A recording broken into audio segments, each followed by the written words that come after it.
Saudações a todos vocês, começando mais uma transmissão aqui no canal do Conde, em parceria com a Rede Brasil, da minha querida amiga, presidenta da Rede Brasil, Marília Guimarães, está aqui presente, já pronta para conversar, e a gente vai conversar também com a Marina Abreu, aqui para falar sobre as questões. A Marina fez a sua graduação em Cuba, a gente já estava conversando aqui, um papo super legal, ela vai contar para vocês todo esse processo da educação, da medicina cubana. Vai ser muito bacana a gente saber isso aqui.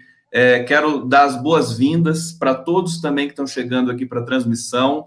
Satisfação fazer essa transmissão aqui toda quinta-feira às 16 horas com a minha equipe da amiga Marília Guimarães. E eu saúdo vocês, começando pela Marília Guimarães, querida. Queria que você saudasse o nosso público e, na sequência, fizesse as honras aqui para receber a nossa convidada, Marina Abreu Corradi. Boa tarde a todos vocês que estão nos vendo, os que vão chegando. As nossas lives estão bombando no mundo. Eu estou muito contente. O Conde caiu do céu, assim que nem... Sabe aquele... Não aquele anjo que deixa tudo escuro, mas aquele anjo que ilumina a tua vida. Assim caiu o Conde na minha vida. E... as lives estão famosíssimas, já a Itália tem gente, hoje, agora, com certeza vai entrar de muitos países, porque já me escreveram aqui, já estamos correndo para poder ver, largando o trabalho, tarará. Bom,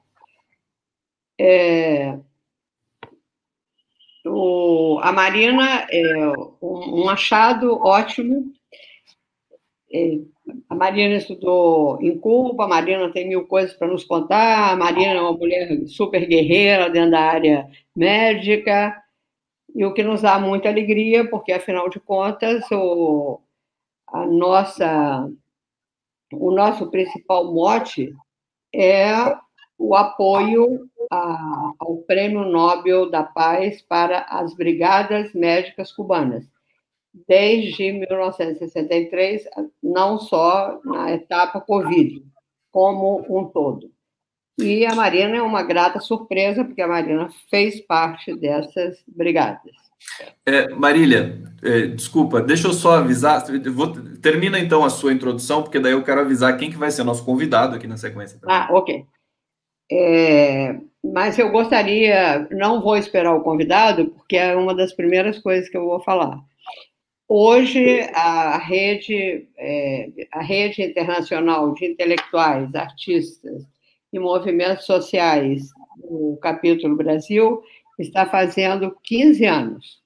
Ela foi fundada por mim e pelo Niemeyer e intelectuais e artistas brasileiros. Posteriormente, nós colocamos os movimentos sociais, porque eles são muito fortes no Brasil e porque eles tem mudado muito, muito a cara desse nosso continente chamado Brasil. Eu tenho um quê de saudade enorme, o Niemeyer era animadíssimo, e nós conseguimos fazer muitas coisas com a rede.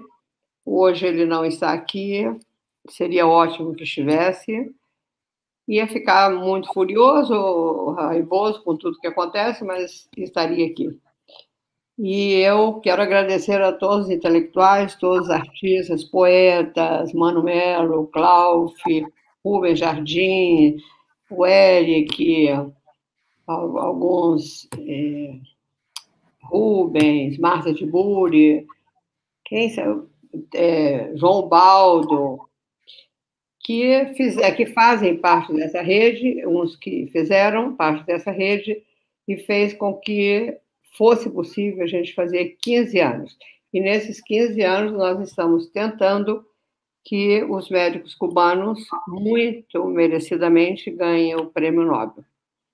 Com palavras de novo, Conde, porque temos muitas coisas para falar. Muitas coisas. Que lindo, Marília. Exatamente hoje, que é 15 anos da Rede Brasil? Foi ontem, mas aí... Foi ontem. Mas isso é motivo da gente celebrar muito. Vamos voltar a falar disso na live. E agora eu quero apresentar a Marina Abreu Corradi. Corradi mesmo ou Corradi, Marina? Corradi. A Marina, deixa eu falar para vocês aqui rapidamente quem é a Marina Abreu Corradi. médica de família e comunidade, membro da rede de médicas e médicos populares pelo Brasil, tutora da PMM, região da Amazônia Legal, mestre em saúde pública pela Unicamp, membro da Brigada Médica Henri Rive, atuou no Haiti, Mariana, Brumadinho e Moçambique após os desastres. Temos aqui, finalmente, então, para nossa honra mais profunda, acho que desse momento, porque esses médicos que se destacam e que viajam para zonas de conflito, de desastre, de catástrofe, realmente têm essa dimensão da humanização, do tratamento, do profissionalismo, que deixa a gente realmente muito admirado e muito honrado. Então, Marina, por favor, gostaria que você saudasse o nosso público para a gente começar o nosso papo aqui nessa tarde de quinta-feira. Marina Abreu. Olá, pessoal. Eu queria agradecer pelo convite. Depois de tantos elogios, acho até difícil contar um pouco da minha história para vocês aqui. Mais uma vez, obrigada. É um prazer estar aqui ao lado de pessoas tão importantes que representam muito do que eu acredito. Vamos lá, vamos falar sobre um tanto de coisa que a gente combinou aí. Deixa eu começar fazendo uma pergunta já para a Marina, quer dizer, para explicar para o nosso público, que tem muita curiosidade, inclusive eu tenho muita curiosidade também de saber como é que é o ensino de medicina em Cuba. Você fez a sua graduação em Cuba. Conta um pouquinho dessa história para a gente. Você estava contando aqui no bastidor, mas agora conta para todo mundo aqui, para todo mundo ver você. Então, que legal, vamos lá. Primeiro, só um pouco da parte pessoal, né? Eu escolhi estudar fora do Brasil, eu queria fazer alguma coisa diferente, na verdade. E comecei a pesquisar quais eram as possibilidades de um brasileiro estar fora do Brasil, né? Até porque aqui no Brasil não todos temos oportunidade de estudar, de fazer um curso de medicina ou até mesmo faculdade ou de qualquer outro curso, né? Os meus pais são aposentados hoje, mas na época minha mãe é professora, meu pai é técnico em mecânica, então eles não tinham condição de bancar a minha faculdade caso eu não fosse aprovada em uma universidade federal. E aí, nesse meio, eu pesquisei e vi alguns brasileiros fora, que estudavam fora, e descobri Cuba. E falei, nossa, seria, sei lá, muito legal se eu conseguisse estudar lá. Eu comecei a pesquisar, na época existiam várias formas de estudar em Cuba, e uma delas era tentando um financiamento, que era bem menor do que o valor aqui do Brasil, e eu fiz um contato com a embaixada, de forma muito pessoal, sem nenhum tipo de instrução, nem nada, consegui, na Embaixada de Cuba no Brasil, informações, passei por um processo seletivo, fui selecionada, e aí fui para Cuba, né? O ano letivo em Cuba começa em setembro, porque o calendário é um calendário, né, tipo europeu, por causa dos ciclones que acontecem no período de julho a novembro, então as aulas começam sempre ali no período de setembro.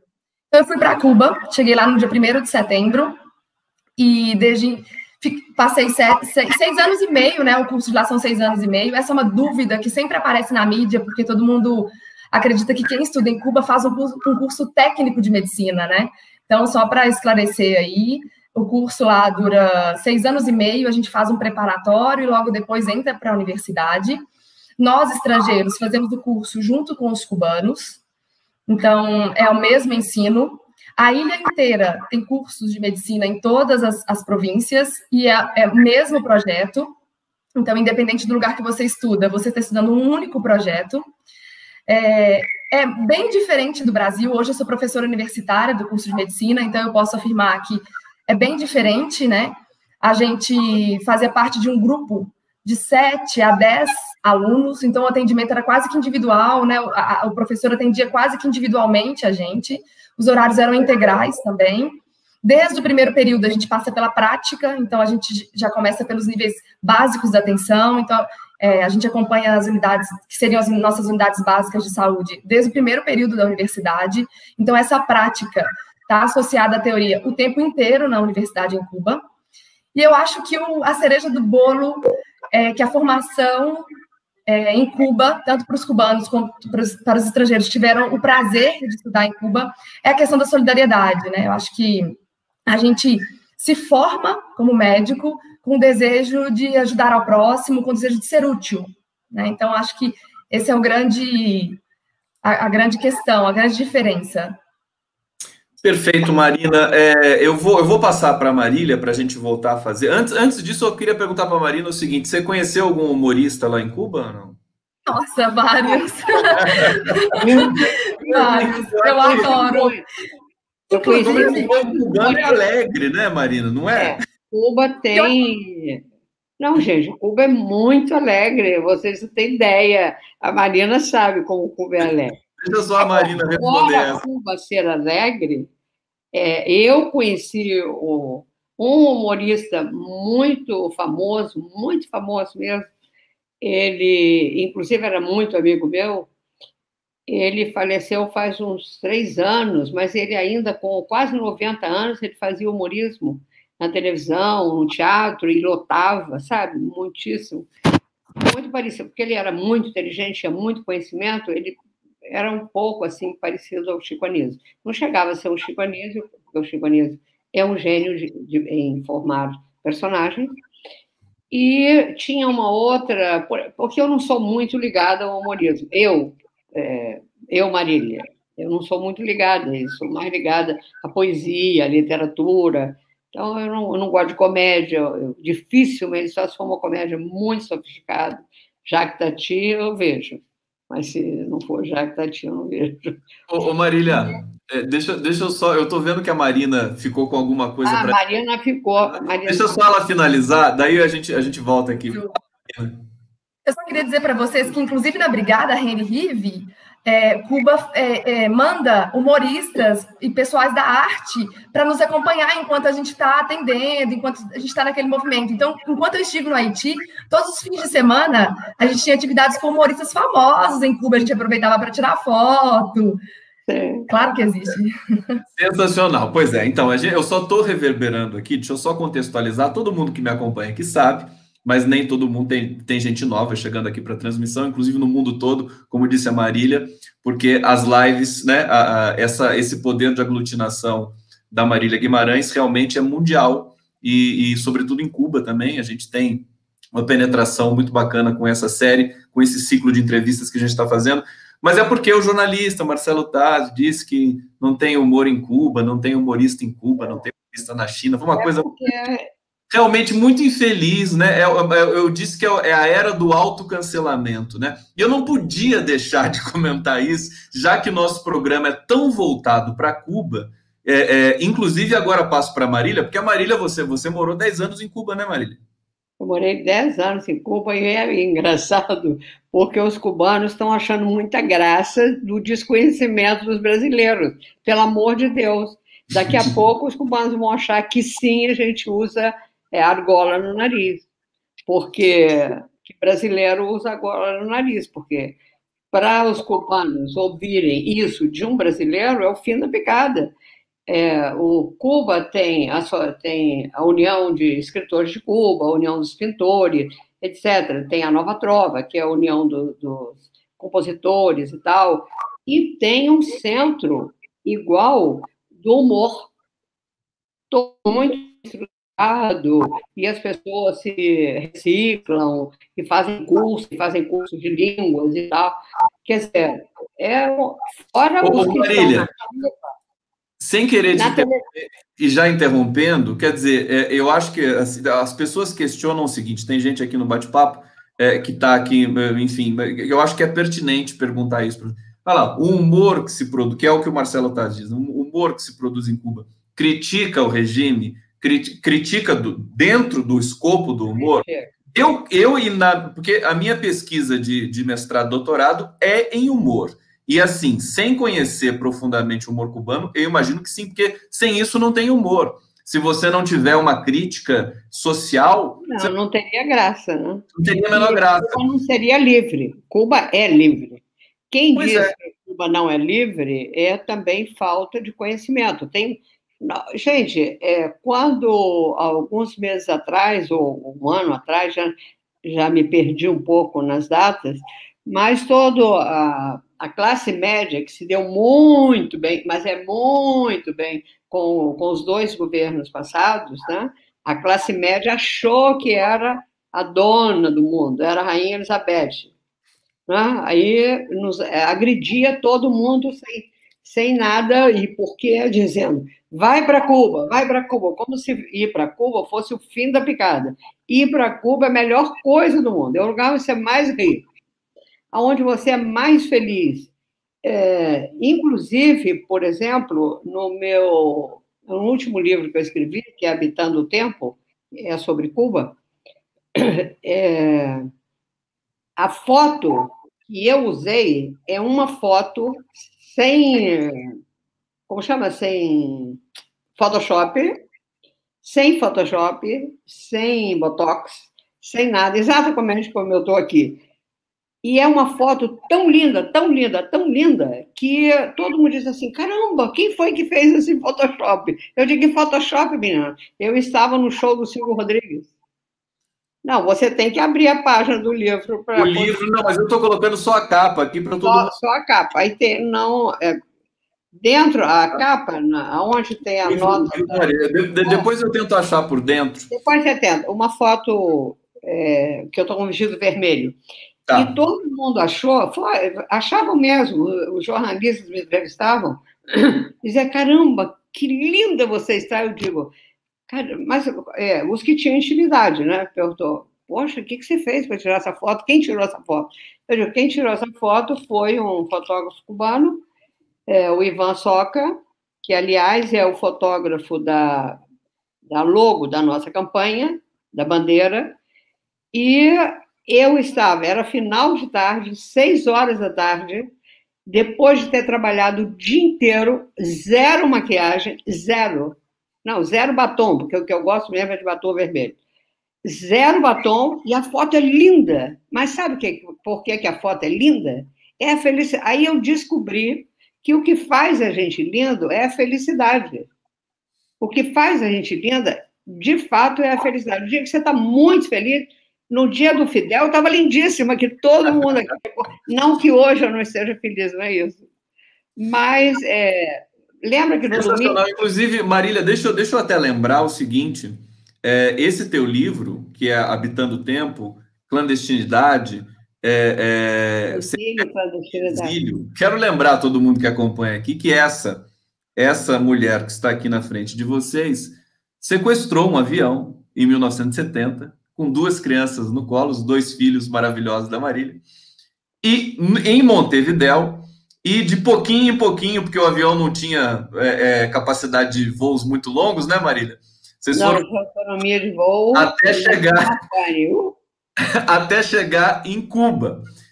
Um dos sequestros mais espetaculares da história dos sequestros. Então, não, até porque vale lembrar, e isso é muito bom lembrar, o seguinte, que não teve um momento de tensão, nem de agressão a passageiros, nem de temor dos passageiros, embora fosse muito tenso, que ninguém vai pensar que um sequestro é tranquilo, não é. O motivo do sequestro hoje tem a palavra sequestro tem uma outra conotação, mas eu acredito que qualquer mãe faria o mesmo, ou sequestraria um trem, um cavalo, uma égua, um barco. No meu caso, foi um avião, mas para que a ditadura não matasse seus filhos. E como Marcelo Eduardo e eu corríamos risco de serem presos e assassinados, eu tinha que tirar as crianças daqui. E só para complementar, eu quero dizer o seguinte, esse livro da Marília está disponível para download gratuito, tem na minha página no Facebook, eu vou colocar aqui daqui a pouco também o link para vocês fazerem o download, tem em espanhol, em português. Agora, eu quero lembrar que a Dilma Rousseff, amiga da Marília, cuidou dos 2 filhos da Marília durante um tempo. Lindamente, 15 dias. Momento. E aí, sim, eu só quero dar esse gostinho para as pessoas. Aqui a gente já falou disso numa live, mas é sempre bom a gente repetir a tua história maravilhosa, que a gente admira tanto, Marília.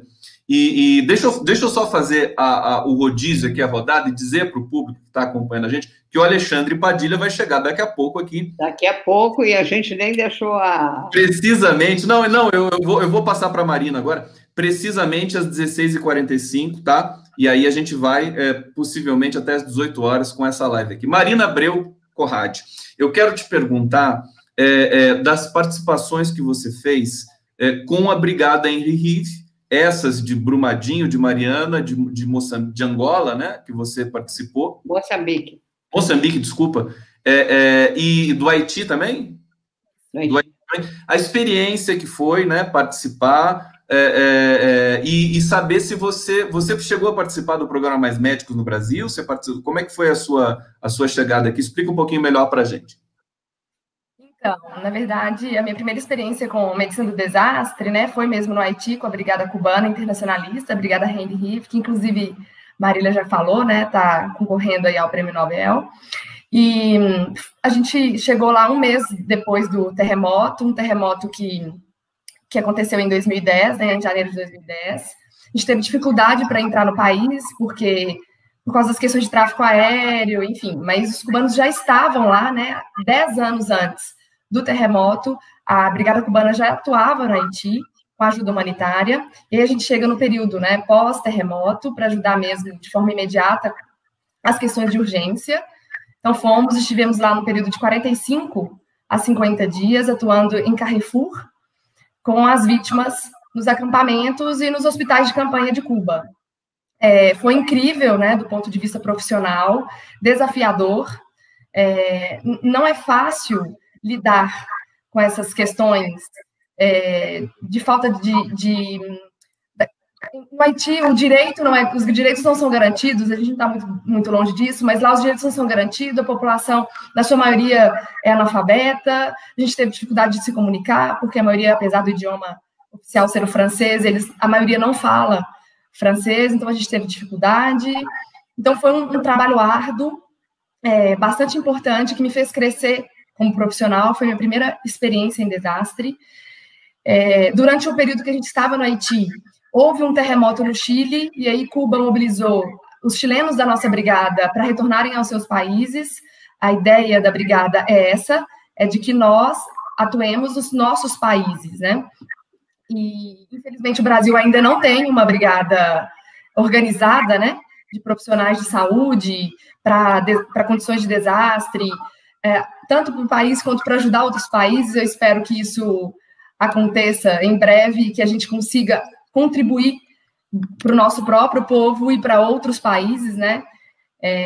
E aí vivenciei essa experiência, cresci muito enquanto profissional, sou médica de família e comunidade, e estando aqui no meu estado, vivendo o dia a dia, eu me deparo com a situação... Você é de Minas Gerais, né? Sou de Minas, eu moro em Betim, e aí um dia eu estava trabalhando, recebi a notícia de que tinha ocorrido o crime, né, da barragem de Mariana.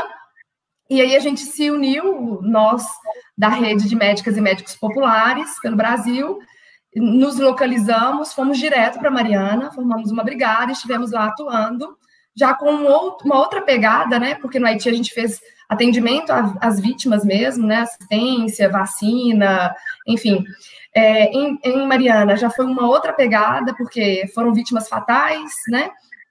E aí a gente trabalhou com um diagnóstico de saúde, então a gente ficou lá uns 30 dias também coletando dados, informações, para desenvolver um diagnóstico do que é que aconteceu ali após esse crime. E nunca imaginei que pudesse vivenciar uma situação parecida ou pior do que Mariana em tão curto espaço de tempo. Na verdade, eu imaginei que depois de Mariana, eu nunca mais atuaria numa situação de crime ambiental por questões de barragem, né? E aí, você vai falar de Brumadinho, né? Que foi pior ainda. Muito pior, né? Um cenário de guerra também. Cada localidade que eu estive foi diferente, eu não sei dizer o que foi pior. E aí, Brumadinho completamente diferente, uma sensação de impotência, porque eu estive em Mariana, eu escrevi sobre Mariana, eu disse a gente disse o que aconteceu e não adiantou de nada. E aí teve que ser pior, né? Assim.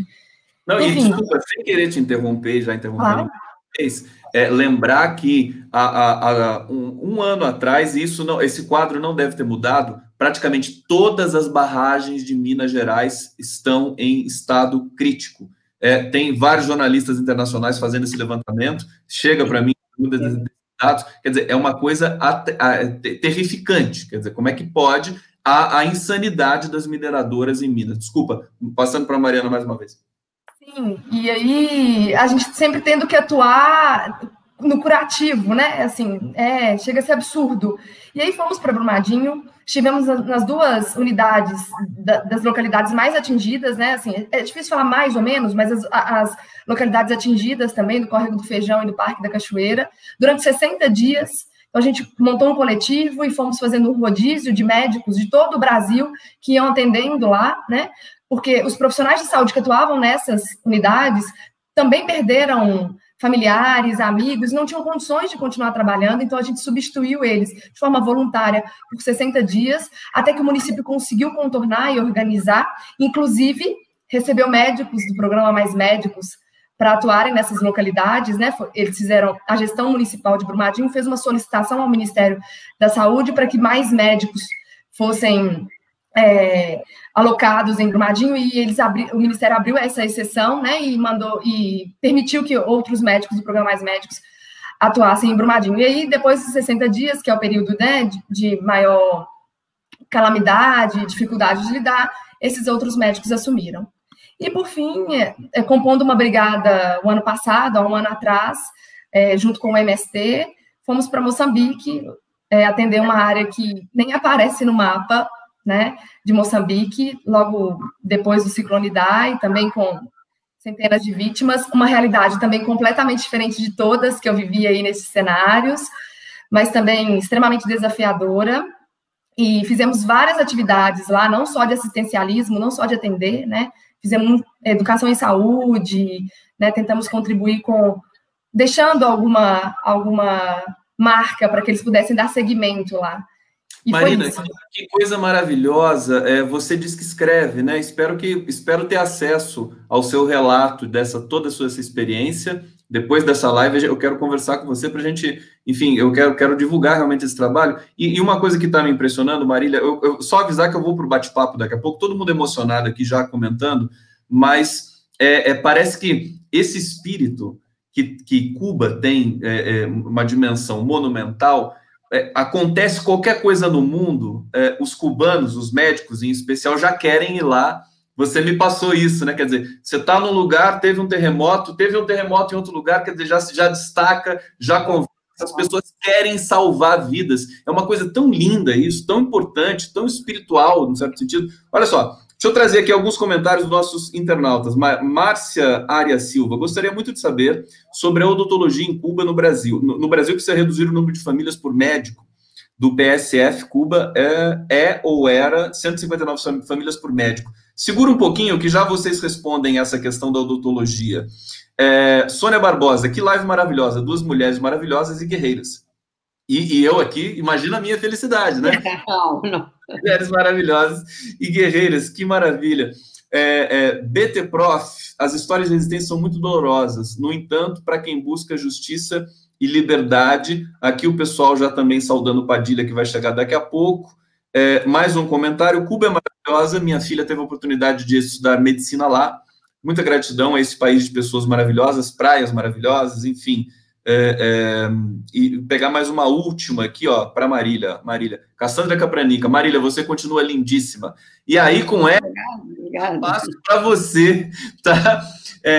Fazendo das palavras da Cassandra as minhas também. Já passo para você. Eu queria que você falasse. Você queria falar hoje do Rede Brasil, da composição, porque afinal de contas está completando 15 anos, mas com base no que a Marina acabou de descrever para a gente, queria que você comentasse também, quer dizer, esse trabalho, Brumadinho, esses crimes, catástrofe que marcaram a nossa história e apontaram para esse período horroroso que nós estamos tendo aqui, político e também pandêmico e sanitário. Marília Guimarães. Eu acho assim, a Marina, independente de ser uma pessoa, de fato, que escolheu a medicina como profissão de vida para salvar vidas, ela não estudou medicina para ganhar dinheiro, que existe uma diferença bem grande na cabeça das pessoas, né? A escolha dela foi salvar vidas. Então, ela foi estudar em Cuba porque ela encontrou um diferencial de informação, como é que é a medicina em Cuba. No, quase todos os outros países, não todos, a medicina, como todas as outras profissões, você faz a teoria e depois você faz a prática. Fica muito difícil você aprender, vamos supor, você aprender anatomia no livro e você nunca tocar uma pessoa, saber o que é um músculo. Então, por exemplo, nós temos universidades no Rio mesmo. Temos universidades que o aluno forma sem saber determinadas coisas que você fica arrepiado. É de arrepiar. Agora, Cuba te passa exatamente já esse toque, esse contato, e esse contato direto já com o paciente, ele já vai te criando uma cumplicidade com o ser humano, e ver o ser humano como um todo. Daí a Marina foi sendo imbuída de uma solidariedade, de um amor ao ser humano, né? Não só ver o pâncreas como o pâncreas, mas o pâncreas ele tem toda uma conexão com os outros órgãos. Não negando a especialidade ela é super necessária, mas é necessário que desde cedo você saiba o que é o homem, de que é formado o homem, né? E ao tocar uma pessoa, você tem diversos sentimentos. Você se emociona, você aprende a entender o porquê das coisas. Muitas vezes uma pessoa está doente e ela não está doente. O que ela está necessitada de outras necessidades, como, por exemplo, realização pessoal, como, por exemplo, não ser entendida na comunidade que ela vive. E a Marina eu penso que o fato dela ir para Mariana e ter se dedicado tanto a Mariana é fruto daquele ensinamento que você teve lá atrás, que você teve em Havana. E até registrar isso, escrevendo sobre o que acontecia em Mariana, que era totalmente inusitado, e que até hoje, neste momento, nós não tivemos resposta, o povo não teve resposta. E meses depois, acontece a mesma coisa em Brumadinho. E hoje, nesse momento, amanhã ou depois, pode estar acontecendo a mesma coisa em uma outra cidade. Não, só quero lembrar, desculpa, Ana Marília, mas lembrar do acidente no litoral brasileiro de vazamento de óleo. Nós tivemos 10% da cobertura vegetal do Pantanal neste momento. Está no processo. Que são tantas como se diz, coisas que acontecem no Brasil. Elas, né? Que acontecem no Brasil e que ficam escondidas. Você, na hora, a imprensa fala, porque ainda dá ibope. Depois, as consequências, ninguém fica sabendo. Porque quem ficou sabendo de onde veio aquele óleo? Aquele óleo que destruiu o Até agora não se sabe. Ninguém sabe, ninguém nunca mais falou. Como que eu saiba, por exemplo, de Mariana, o Walter Salles fez um documentário muito lindo, não me lembro o nome do documentário agora, mas é um documentário sobre Mariana, mostrando o que aconteceu em Mariana, mas também sem conseguir dar uma resposta ao espectador, porque ficou sem resposta. Nós não temos resposta. A gente não sabe o que aconteceu. Quem ficou responsável? Quem é o responsável? É o governo que não fiscaliza? São as empresas que são totalmente desumanas? Então, a Marina é um grande exemplo de que o brasileiro está aprendendo. Eu acho que dentro dessa pandemia que tem que nos tem isolados das pessoas, nos tem aproximado das pessoas. nos tem aproximado das pessoas, fazendo com que a gente nos questione e questione as nossas relações dentro da sociedade, a necessidade que isso tem. Eu acho que agora, até diminuindo a pandemia, o povo brasileiro como um todo, ele vai questionar o que aconteceu em Mariana.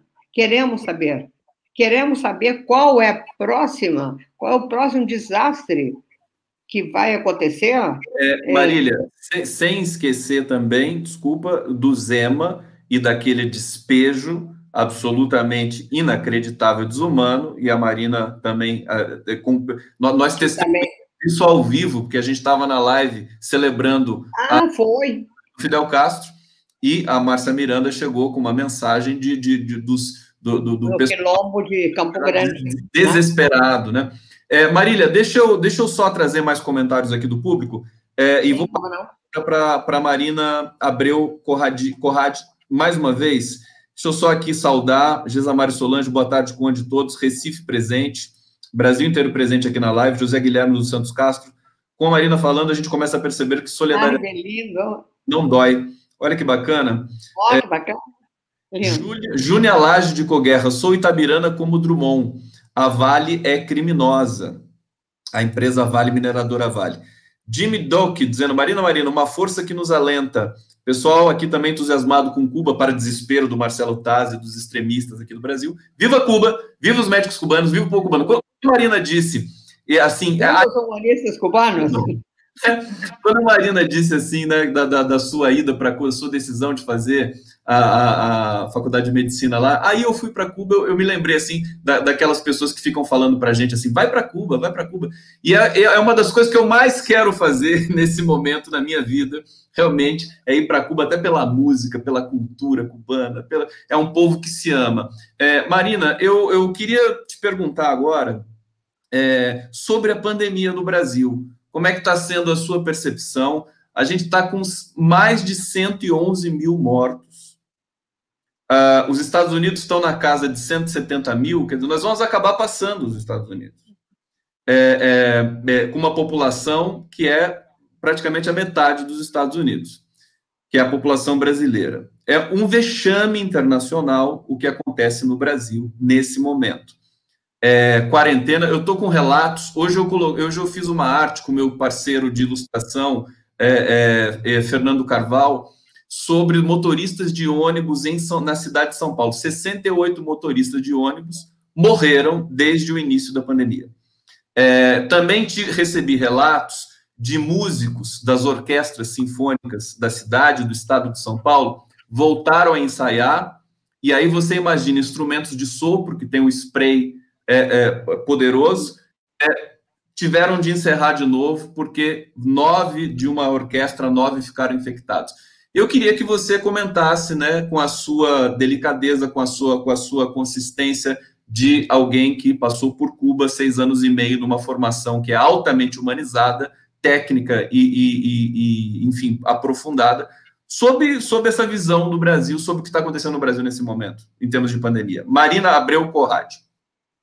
Então, eu só queria dizer para a Marília aqui, aproveitando a oportunidade, que eu costumo dizer, Marília, que o diploma e todo o conhecimento de medicina que eu aprendi em Cuba foi o menos significante do que eu trouxe de lá. Então, vocês já imaginam o quanto eu aprendi, né? Que muito mais do que medicina, né? Então, quando eu digo, eu só fiz medicina em Cuba, é o que eu menos trouxe de lá, assim. Imagina o quanto eu trouxe de outras características, com certeza, o que me move é o espírito e tudo que eu aprendi lá, né? Sem dúvida. E eu acho que é uma dívida, eu chamo de uma dívida eterna, porque eu me sinto honrada de ter estudado lá e agradeço muito a oportunidade. Acho que eu nunca vou conseguir agradecer e retribuir. Então, tudo que eu posso, minha mãe que o diga, todas as oportunidades que aparecem, a gente tem que ir mesmo para contribuir, que é por isso que a gente está aqui. Mas, enfim, com relação ao Covid, assim, lamentável, né, a situação que o nosso país enfrenta, né, a gente está sem ministro de saúde em meio a uma pandemia.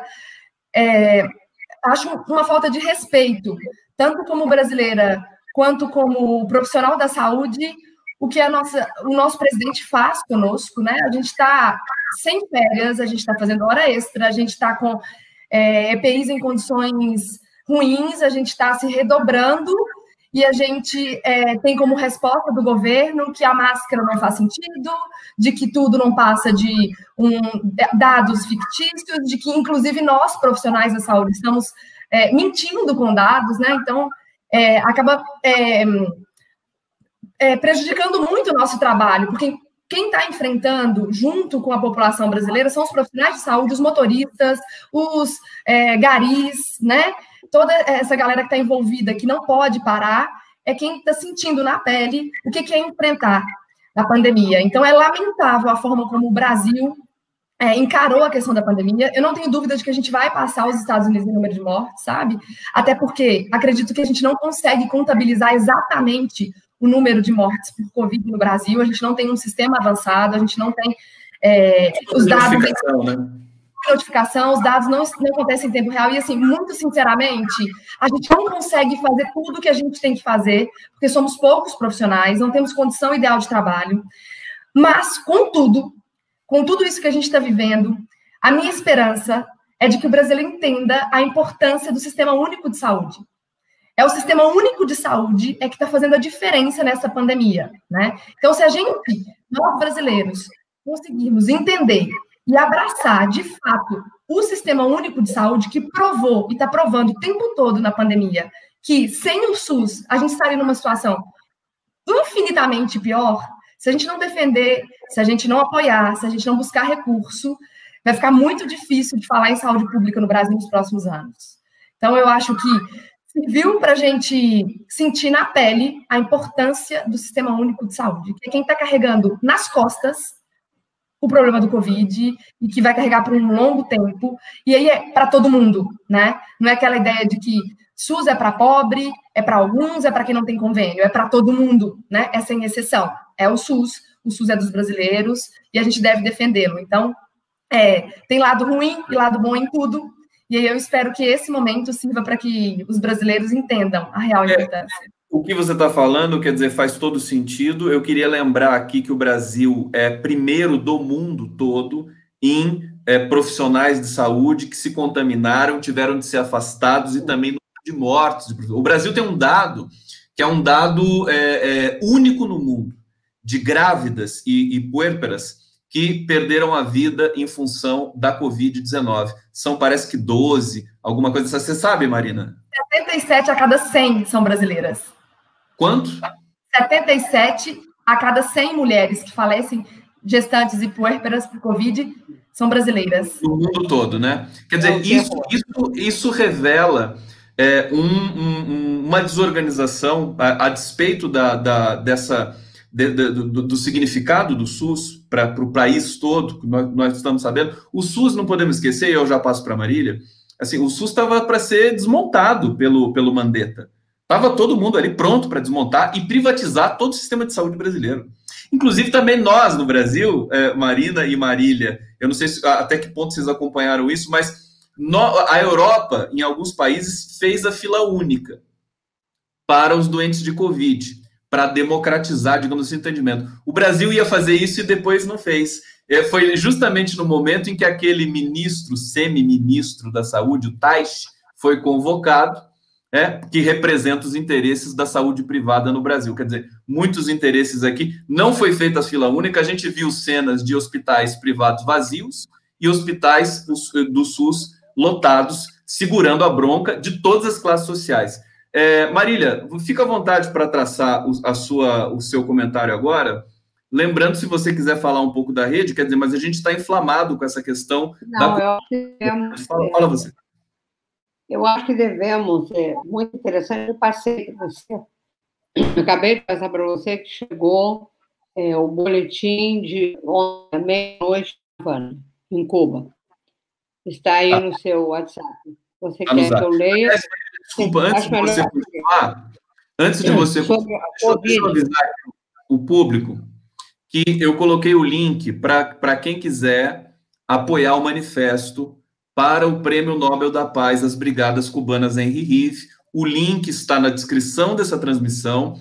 Eu vou colocar aqui de novo, quer ver? o site, aqui, ó, tá aqui, Brigadas Med Cuba. Med Cuba. Você entra nesse site, tem lá os depoimentos do Leonardo Boff, do Adolfo Pérez Esquivel, digamos, e da Marília Guimarães, que encampam o projeto no mundo todo. Você assina e você se soma a esse coletivo. E eu estou sentindo que talvez realmente o Prêmio Nobel tenha de ir obrigatoriamente para Cuba nesse ano de 2020, tão doloroso para o mundo todo. Desculpa, Marília, só para dar esse recado, volto para você. Eu acho que cabe eu colocar aqui o boletim de ontem, porque eles cerram ao meio-dia o boletim do dia anterior, boletim médico real. Até hoje. Aqui. Você colocou, ótimo. Até hoje, vejo muito pouco. A quantidade de infectados durante toda a pandemia foi 3.565. Conde, dá para você ler ou eu leio aqui? Claro que dá sim, ó. 3.000, deixa eu você só... tem que, aqui... 3.000. Ingressado quer dizer internado com suspeita.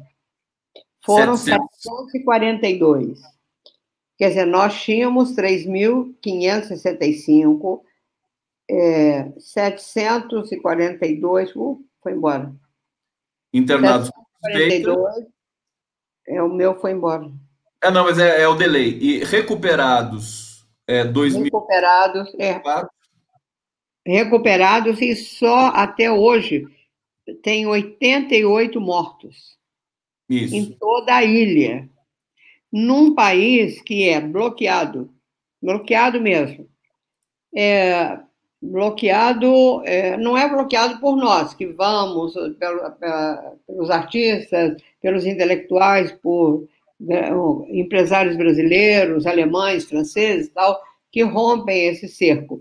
Mas, se tiver uma tecnologia americana, 20%, essa empresa não faz negócio mais com os Estados Unidos. Quer dizer, é um bloqueio desumano, absurdo, e até hoje esse bloqueio dura já quase 60 e poucos anos. Quer dizer, uma ilha que não tem recursos naturais, que não tem ouro, não tem diamante, etc., o que nós temos, por exemplo, que tem a Inglaterra, o que tem o colonizador, eles conseguiram, de uma tal forma, atender a população e tratar a Covid-19 com tanta competência e tanto conhecimento que só 88 pessoas faleceram. Quer dizer, a gente pode olhar agora, a gente olhando as estatísticas brasileiras, elas são assustadoras. Por quê? Porque você há de entender que se nós tivéssemos uma política de saúde de verdade, o brasileiro não teria morrido tanto. São 100 e tantos mil brasileiros que faleceram. E quantos mais irão falecer se o Rio de Janeiro e São Paulo ainda não chegaram no pico dessa pandemia? Quer dizer, é uma situação... Mais de 40 médicos morreram. Por que esses médicos morreram? Porque eles não tinham a menor condição de trabalho. Luvas, máscaras, remédios... E chegamos a esse absurdo. O médico brasileiro e os médicos estrangeiros em todo o mundo, eles são os grandes heróis dessa grande pandemia, são eles. Agora, temos uma novidade maravilhosa que ontem Cuba colocou na imprensa internacional, que eles estão começando a testar, já na fase 3, a vacina Soberana 1. O que quer dizer que eu vou para Cuba. Aquelas pessoas que nos mandavam para Cuba já devem estar comprando passagem. Pode ter. Não, ou se já não estão dentro do avião esperando no aeroporto a Soberana 1. É um momento que temos que, de fato, você vê, conseguiram controlar a Covid, embora tenha tido uma nova onda em Havana somente, os outros municípios não tem Covid, está zerado. E, às vezes, pode aparecer um que outro, porque uma pessoa vai de carro para outro lugar, está contaminado, é normal. Mas eles nunca vão chegar a nenhum número absurdo de óbitos, né? Eu acho que, nesse momento, nós temos que parabenizar Cuba, porque ser bloqueado e conseguir já estar testando uma vacina com este nome maravilhoso, Soberana 1. Lindo nome, né? A vacina, Marília, você me faz lembrar, inclusive, da polêmica.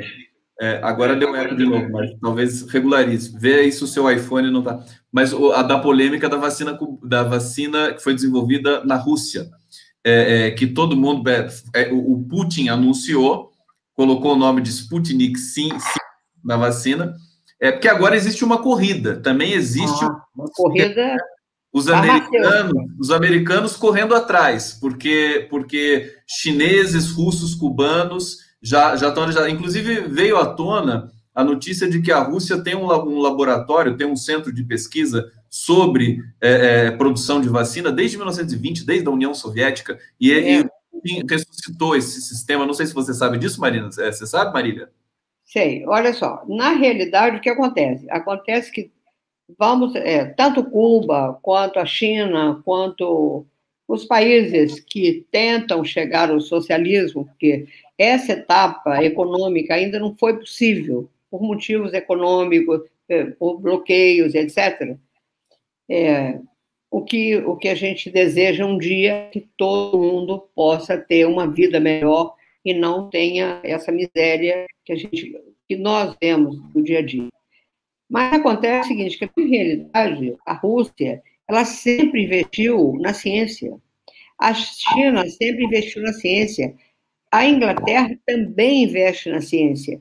E Cuba sempre investiu na ciência.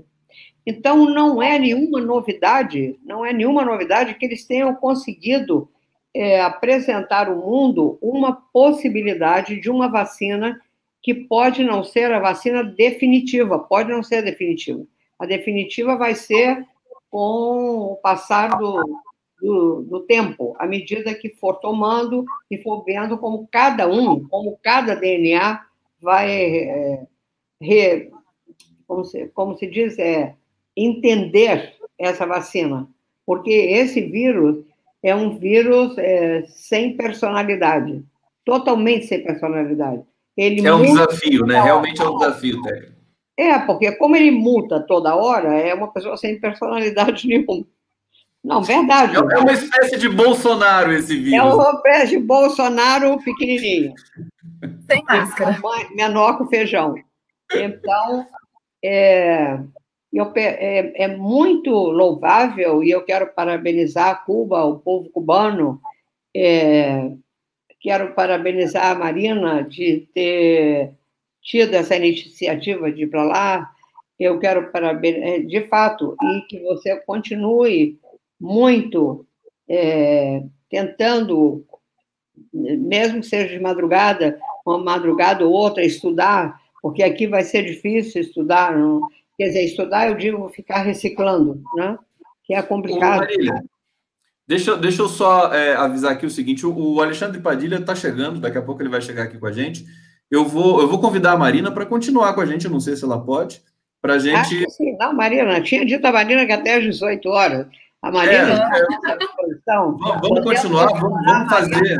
Vamos fechar a quadra aqui, porque acho importante, né, o depoimento dela, a presença dela ilumina demais aqui. Eu quero passar mais uma questão, enquanto o Alexandre Padilha não chega, que daí a gente vai realmente centralizar. Como está Minas, né? Porque como a gente não tem informação, é importante a gente saber, ela é de Minas. Então, saber como está Minas. Porque então, saber como está Minas, e eu também quero agregar a essa questão o seguinte, Cuba é conhecida pela excelência humanística do seu povo, dos seus médicos, mas também pela qualidade técnica e teórica da medicina que ela produz. Qual é o segredo? Quer dizer, é investimento, evidentemente, passa por essa humanização que é política também, mas eu queria que ela relatasse aí no depoimento pessoal, da experiência pessoal que ela teve na Faculdade de Cuba, como é que isso é tão, com todo esse bloqueio tecnológico que Cuba sofre, como é que ela consegue, inclusive a vacina para câncer de pulmão, não sei, essas coisas recentes que saíram de Cuba, né? Como é que consegue uma liderança global tão robusta dessa maneira a medicina cubana? Com você, Marina. Então, Marília, aqui também em Minas a situação não está muito tranquila, né? Tanto quanto o Brasil, a gente também está com dificuldades com o nosso governador e nosso governo, mas enfim, agora já essa semana, partindo para uma segunda etapa da flexibilização do comércio, né? Vamos ver como é que vai se comportar. Belo Horizonte ainda segura um pouco, mas o estado, no geral, está flexibilizando. Eu já brinco que acabou a pandemia, porque pelo trânsito, pelo número de pessoas que a gente vê circulando nas ruas, pelo número de atendimentos, as coisas já se normalizaram, né? Tomara que a gente não viva uma segunda onda emendada numa primeira onda, porque a gente está há mais de 2 meses com um número, né, alto de mortes por dia, a gente está mantendo ali uma média de 1.000 mortes por dia, então continuamos como um modelo, né, do país, morrendo muito, com pouco apoio, os profissionais de saúde, muitos afetados, suas férias suspensas, enfim, a situação também não está boa, o momento é um momento caótico ainda, né? A gente não venceu a pandemia. Bom, com relação a esse comentário assim, sobre Cuba, é inacreditável o que eles fazem, né? O poder de mudança, o poder de revolucionar, né? A gente estuda, todo mundo me pergunta isso, mas vocês estudam em quê, né? A gente estuda em livros também, uma bibliografia muito parecida à bibliografia da medicina de outros países aqui do Brasil, então a gente estuda com livros de anatomia que aqui no Brasil estuda, a gente estuda com livros que na Europa estuda, então a gente também estuda a medicina com livros internacionais, né? Claro que muitos autores cubanos, sim, mas também outras bibliografias, então isso a gente tem acesso lá. Com relação a o que Cuba faz para fazer tanta diferença, né? E não é só na medicina, é no esporte, em uma série de coisas, como é que eles conseguem, ainda com o bloqueio, fazer a diferença, né? Não me surpreende que Cuba esteja testando uma vacina. Se eles disseram hoje, né, pelo pouco que conheço, que convivo com os cubanos, se eles noticiaram ontem que estão testando, esperem surpresas, né? Eles sabem guardar bem segredos.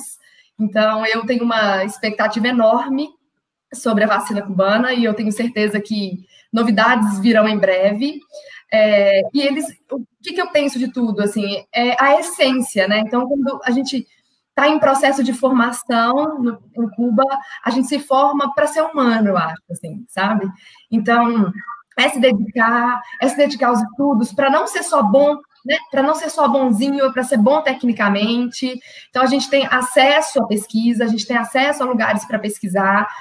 Os cubanos, a diferença, eu acredito que isso está enraizado, eu acho que isso corre na veia, assim, né? Essa questão de ser bom no que faz, de ser solidário ao outro. Os cubanos são muito agradecidos na Revolução e, portanto, eles se esforçam no que eles decidem fazer, seja a área que for, né? Tudo que eles escolhem fazer muito bem.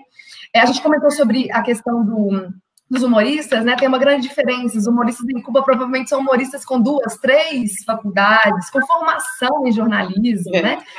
Então, é diferente mesmo, né?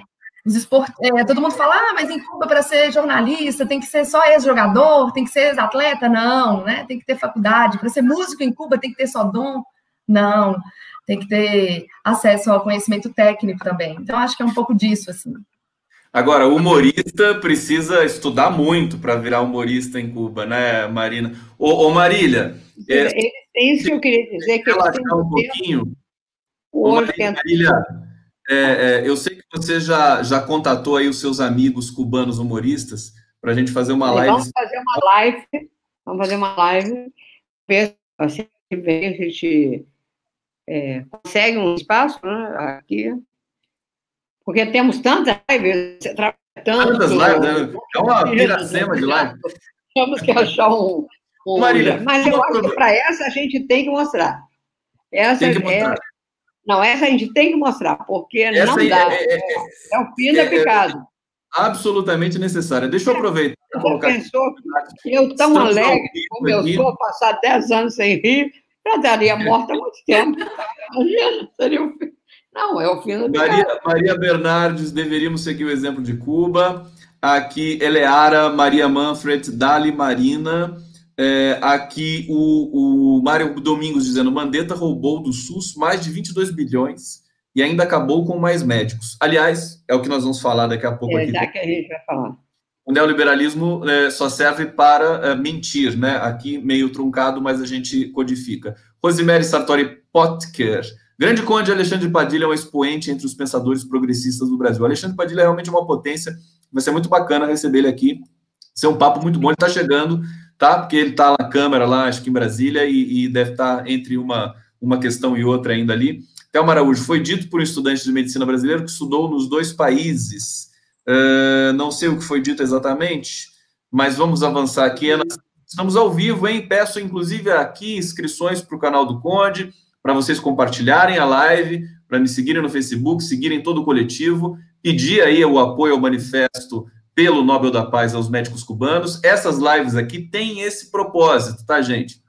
São lives que celebram esse manifesto para que o Nobel da Paz seja realmente direcionado para os médicos de Cuba. Já passou da hora, desde 1963, que existe a Brigada Henri Rive e que presta esse serviço absolutamente excepcional, né? Assim, assombrosamente humanístico e excepcional para o mundo todo. Ana Simpson dizendo aqui: gostaria de saber quais são as principais sequelas do pós-Covid. Salve o SUS. Eu posso encaminhar essa pergunta para a Marina. E aí a gente vai conversando aqui enquanto o Alexandre vai chegando. Marina, quais são as sequelas? O Alexandre acabou de despontar aqui. Vamos só receber ele, que dá o time certinho. Aqui, ele está chegando. Deixa eu... Alexandre Padilha. Bem, querido? Tudo bom, Gustavo? Tudo bem, Marina? Bom demais te ver, Marília. Como é que tá a campanha aí? Aqui de novo.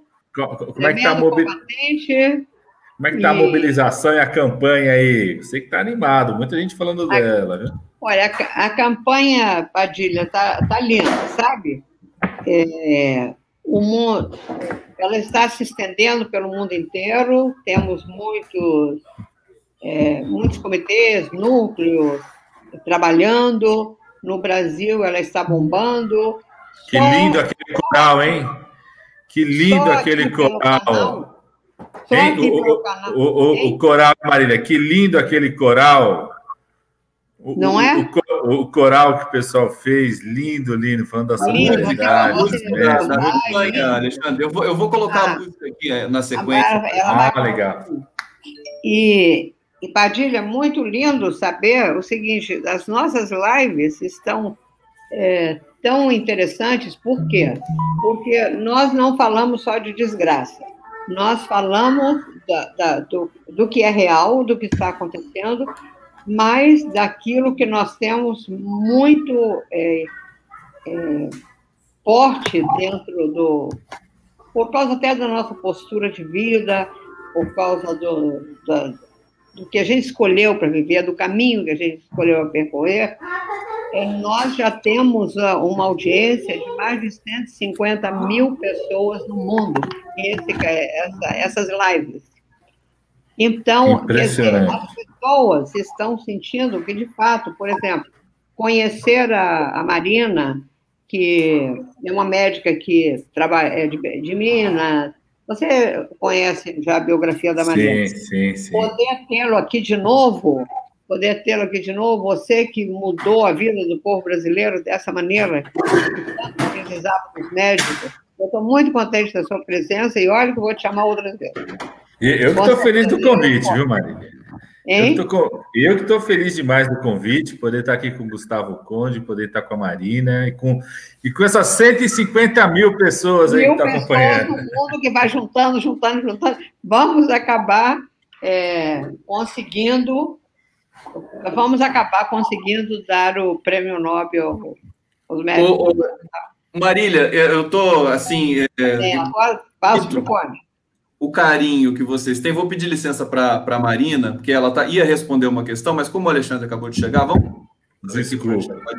Inclusive, o Alexandre chegou com esse sorriso e dá um tão grande, porque nós vamos conversar com um ex-ministro, um dos mais importantes ministros da saúde da história brasileira, que implementou uma imensidão de programas no país, no primeiro mandato do governo Dilma Rousseff, e no momento que nós não temos ministro da saúde no Brasil. Alexandre Padilha, eu já passo direto para você fazer as saudações. Estamos ao vivo aqui, todo mundo na expectativa de ver o Alexandre aqui, Padilha dizer sobre várias... Nós vamos falar do SUS, nós vamos falar do Mais Médicos, da interrupção desse programa, e também desse conceito um pouco difuso ainda, que seria o novo normal. Alexandre Padilha, deixo com você. Seja muito bem-vindo, felicidade imensa falar contigo. Conde, primeiro eu que agradeço o convite, mais uma vez, convite da Marília, você se envolver nesse debate, nessa discussão, Gustavo, assim, muito importante, poder dividir aqui com a Marina, né? Eu estou chegando aqui, então vou deixar aqui para a Marília continuar na resposta que ela estava fazendo, né? E ficar à disposição aqui de vocês para essa conversa, né? Eu tenho muita convicção, Gustavo, assim, que a gente não sabe ainda o que vai ser esse novo normal, né? Com certeza a gente não vai voltar a ser o que era em dezembro de 2019, em janeiro de 2020, mas esse novo normal está em disputa, né? Como os ideais que movem médicos e médicas a saírem de perto das suas famílias e buscar cuidar das pessoas pelo mundo inteiro, né? São ideais que estão em disputa o tempo todo. E eu acho que a gente precisa debatê-los, inclusive, à luz dos vários casos, as várias situações, né? Eu tô participando aqui com vocês, eu demorei um pouco mais para entrar, porque está tendo, por exemplo, na Câmara, estou acompanhando de forma remota aqui pelo celular, está tendo um debate absurdo, que é um absurdo a gente estar tendo essa discussão na pandemia agora, né? Ontem nós conseguimos derrubar 2 vetos genocidas do Bolsonaro, um veto que na prática desmontava toda uma lei que nós aprovamos, que busca proteger os povos indígenas diante dessa pandemia, e ele havia vetado integralmente o projeto. Nós conseguimos derrubar esse veto, o Congresso Nacional, derrubamos um outro veto que ele fez, que ele queria proibir que o uso obrigatório de máscaras passasse a ser uma lei no país. Ele buscou impedir que isso passasse a ser uma lei, o uso obrigatório de máscaras. Nós conseguimos derrubar esse veto, então agora tentando derrubar um outro veto que ele fez, porque ele quer proibir, por exemplo, no meio de uma pandemia como essa, os trabalhadores da saúde, da educação, de limpeza urbana, os trabalhadores públicos de estados e municípios sejam proibidos de receber qualquer tipo de valorização, progressão na sua carreira, né? Então, são fatos como esse, fatos que nós vivemos nos últimos dias aí em torno de todo o debate absurdo de tentar impedir que uma menina de 10 anos pudesse exercer um direito dela, que é interromper uma gravidez, que é fruto de um estupro, né?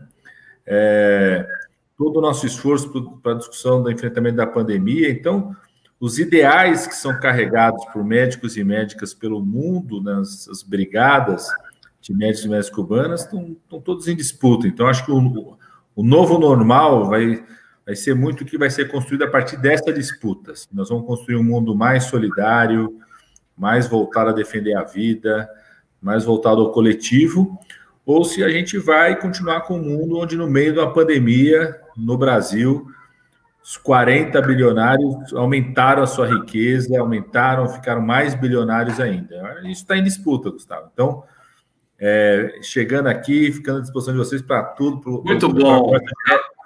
E ouvindo a Marília aí, que estava respondendo a pergunta, eu não quero atrapalhar. A Marília ia responder, eu vou passar para a Marina Abreu.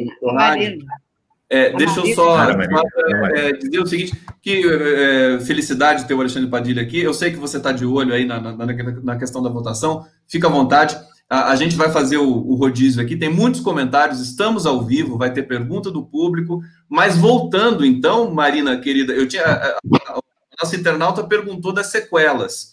E aí eu aproveito, então, você tenta responder isso para a gente, e já com base na fala também do Padilha, quer dizer, dizendo dessa luta política, que é para tentar manter o mínimo. É curioso, gente, que a oposição, os deputados que orbitam aí no trabalho do Padilha, do PT, do PSOL, do PCdoB, os partidos progressistas, partidos democráticos, conquistam vitórias legislativas e, aparentemente, quem logra, quem capitaliza isso é a pessoa que não quer conceder esse direito para o povo brasileiro. Passo para a Marina Abreu Corrade. Com você, querida.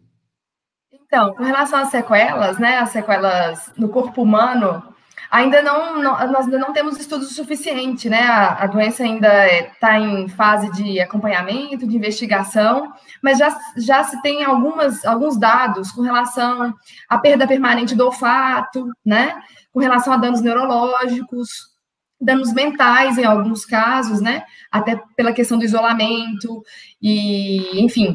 Então, ainda não trabalhamos com dados reais do que é que fica de sequela. Imagino que são sequelas, inúmeras sequelas, a gente vai descobrir durante anos ainda quais serão as sequelas dessa pandemia.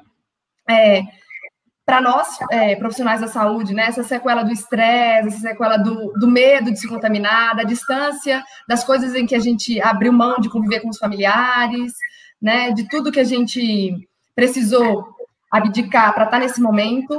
Mas é isso, então são sequelas desconhecidas, né? Algumas suposições. Acho que a gente vai estudar o Covid durante anos e não vamos conhecê-lo na sua integridade. Então, é isso, assim, difícil ainda da gente ter dados reais do que é que vai sobrar disso tudo.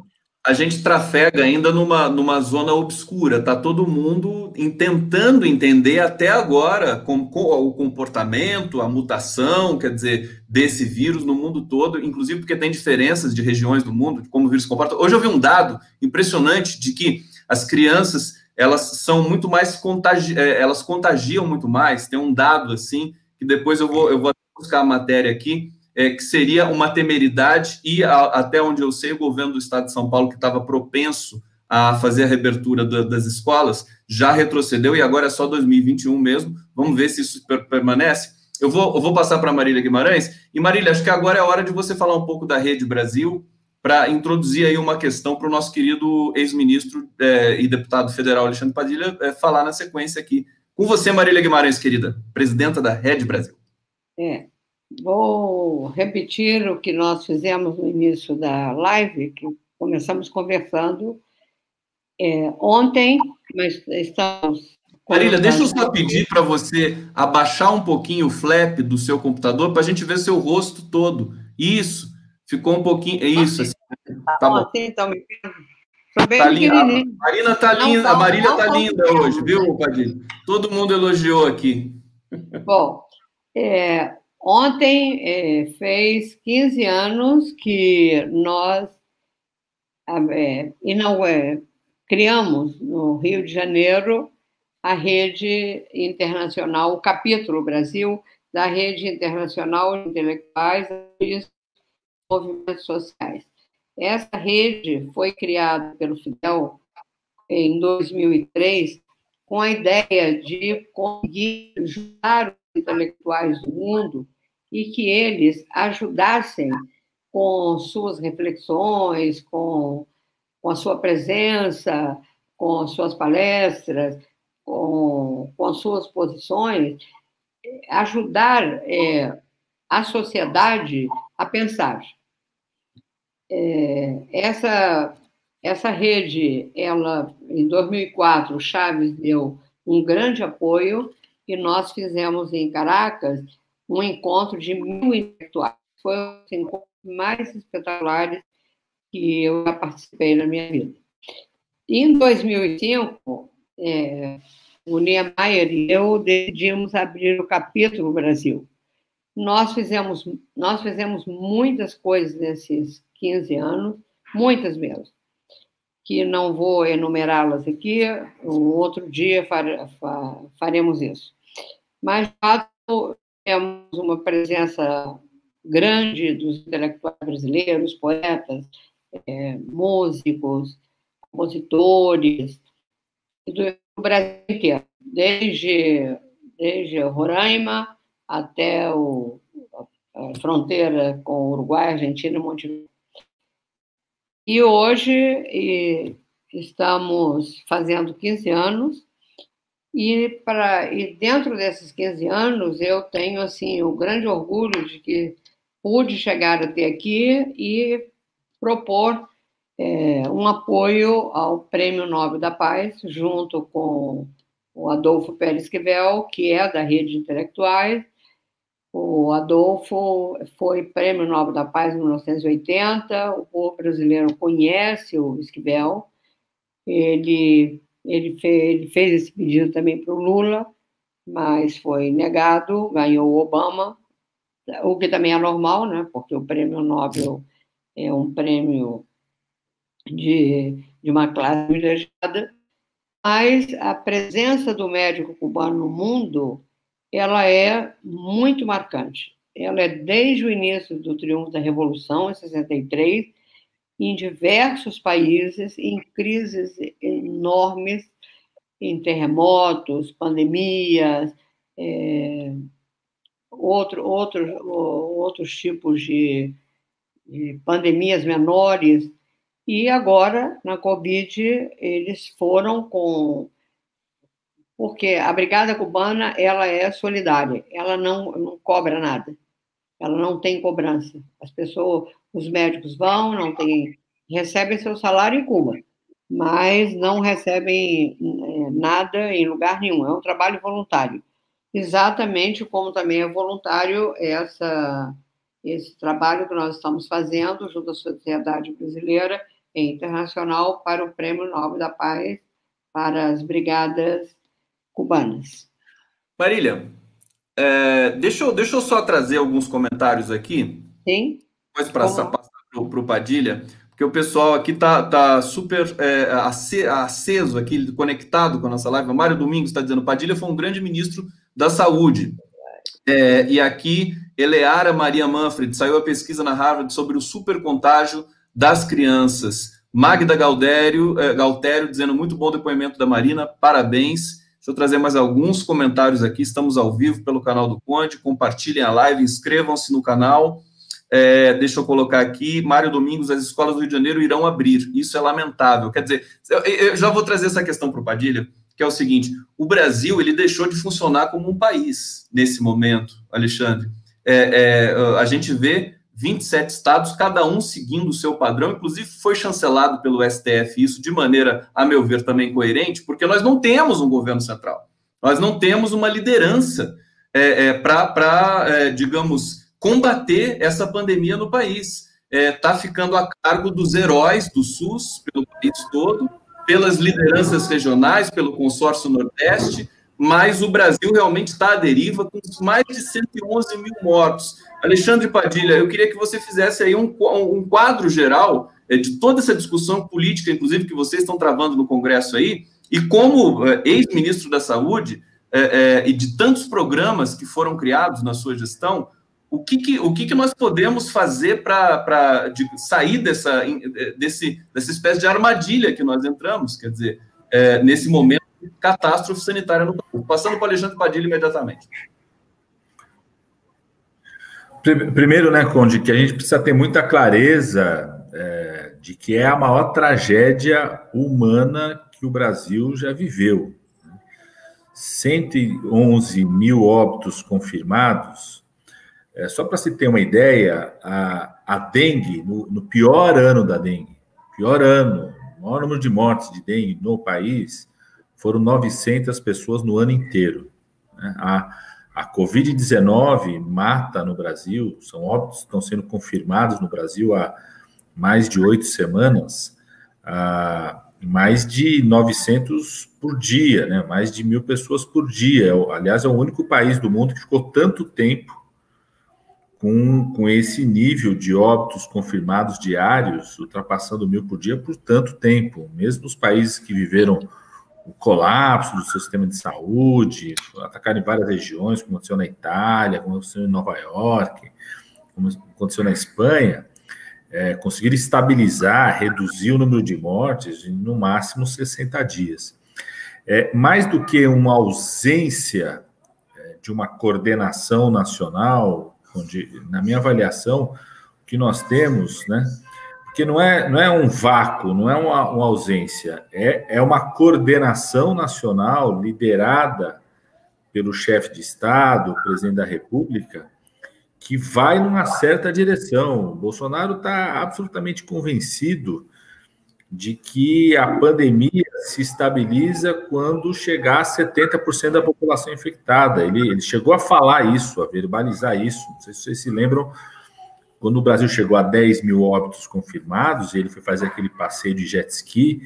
Quando ele para ali no passeio, ele fala isso para as pessoas que conversam com ele. Ele fala assim, isso aqui não tem jeito, vai morrer muita gente, só vai parar quando tiver 70% da população infectada. Então, ele aderiu a esse projeto, a essa lógica que a gente chama, no campo da epidemiologia, da chamada imunidade de rebanho, que num país como o Brasil significa muita gente morrer, né? Como já morreu muita gente, continua uma manutenção de óbitos confirmados muito elevada. Então, mais do que uma ausência, o que tem é uma ação muito clara por parte do Bolsonaro, do seu governo, de colocar a vida em risco, ampliar a taxa de infecção na população,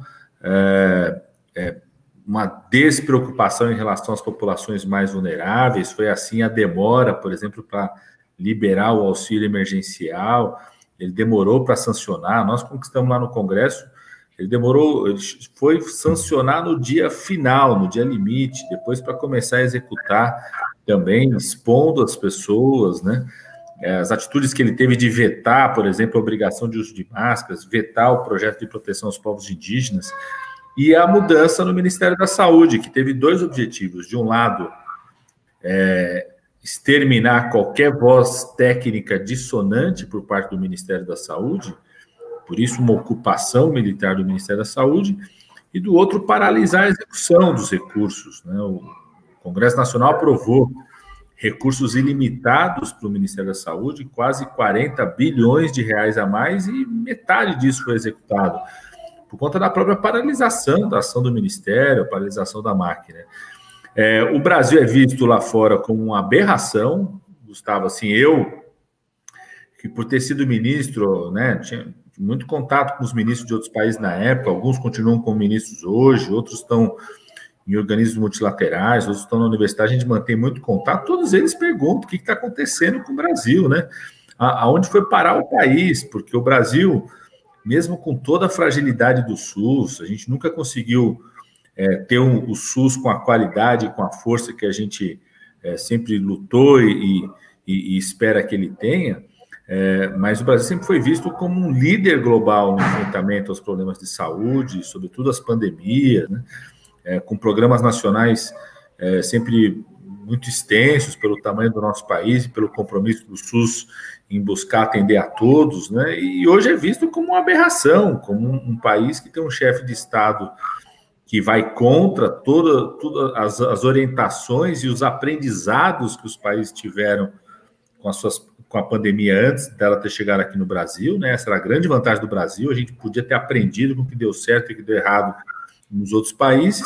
Então, ver um chefe de Estado que tem essa postura e ver o Ministério da Saúde, que sempre foi visto muito respeitado internacionalmente como um líder global, ver o Ministério da Saúde ocupado por militares, né, que desconhecem qualquer ação. É como se a gente estivesse na Segunda Guerra Mundial e você trocasse os generais e botasse a Marina, os médicos, os enfermeiros, os profissionais de saúde para conduzir as Forças Armadas do país na Segunda Guerra Mundial. Não ia dar certo, né? Então, é muito grave, e o que me preocupa muito, Gustavo, é essa certa naturalização das mortes. Eu, assim, quando começou o meu mandato, eu estou no meu primeiro mandato de deputado federal, quando começou lá em 2019, a gente é sorteado, quando a gente chega lá, a gente fica sabendo que a gente vai ser sorteado um dia para poder falar 23 minutos lá na tribuna. Não sei porque é 23, podia ter 20, 24, 25, mas são 23 minutos. E você fica sabendo, vai ser sorteado. E eu e o Marcelo Freixo, meu colega do Rio de Janeiro, grande companheiro do PSOL, a gente foi sorteado no mesmo dia e coincidiu que, no caso do Freixo, era o dia que fazia um ano da morte da Marielle, né? E a gente ia lá falar, o Freixo, o que eu vou falar? Eu falei, Freixo, tem que falar da Marielle, né? Tá todo mundo esperando que você fale sobre isso. O que você vai falar, Padilha? Eu falei assim, você vai falar da saúde? Eu falei assim, Freixo, vou falar uma coisa que eu tô convencido, assim, de que o legado irrecuperável da era Bolsonaro serão ambientes destruídos. Por que eu falava isso? Porque políticas públicas, direitos, isso faz parte da correlação de forças, do momento histórico. Então, estava um debate muito forte sobre a coisa da destruição da Previdência. O Bolsonaro tinha tido um decreto do Bolsonaro de fechamento dos conselhos. Então, eu vou falar só que isso é gravíssimo, mas a correlação de forças, a história, faz com que a gente avance, recue. A gente pode mudar um debate na sociedade. Agora, as vidas que são destruídas no governo Bolsonaro e o meio ambiente são irrecuperáveis, essas destruições, né? Ali era fevereiro de 2019, era o começo do governo, então já tinha aumentado o feminicídio, o discurso dele sobre armamento, né, o desprezo em relação ao genocídio da população negra, já tinha expulsado mais de 8 mil médicos cubanos do país. Então, eu ia por essa linha. Não imaginava que a gente ia viver uma pandemia como a gente está vivendo. A pandemia, a postura do Bolsonaro diante da pandemia está sendo uma expressão gritante da necropolítica, do desprezo da vida, né? E a gente está vivendo um pouco que você falou, assim, ó, o país sumiu, né? E se perguntando um pouco assim, o que é a alternativa?